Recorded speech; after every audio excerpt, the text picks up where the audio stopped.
నేను ఆ రోజు హైదరాబాద్ని అన్ని విధాలా అభివృద్ధి చేశాను. నేను దృష్టిలో పెట్టుకున్నది ఓల్డ్ సిటీ పక్కన ఎయిర్పోర్ట్ కట్టాను. మీరు గుర్తుపెట్టుకోవాలి, నేను దూరదృష్టితో కట్టాను అది కూడా. అదే మరి ఒక ఔటర్ రింగ్ రోడ్ వేస్తే ఈరోజు మీరు చూస్తే హైదరాబాద్లో ఉండే ముస్లిమ్స్ అంతా బ్రహ్మాండంగా కోటీశ్వరులు లక్షాధికారులు అయ్యారంటే అది ఆ రోజు నేను చేసిన పని అని చెప్పి నేను మీకు తెలియజేస్తున్నా.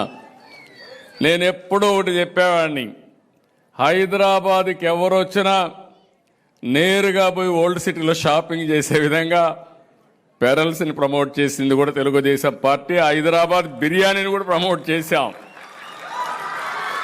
ప్రపంచం మొత్తం హైదరాబాద్ బిర్యానీ అంటే దానికి ఒక ఛామ్ క్రియేట్ చేసే పరిస్థితికి వచ్చామంటే, ఇంకొక పక్క ఆ రోజు ప్యాలెస్ ఉంటే, పలక్నమా ప్యాలెస్ ఉంటే నిజాం సంస్కృతిని కాపాడడానికి ఒక బ్రహ్మాండమైన హోటల్ పెట్టి దాన్ని కూడా పరిరక్షించామని చెప్పి కూడా నేను మీకు తెలియజేస్తాను. ఒకటి రెండు కాదు, నేను వారసత్వాన్ని కాపాడడం కోసం అన్ని విధాల ప్రయత్నం చేశాం.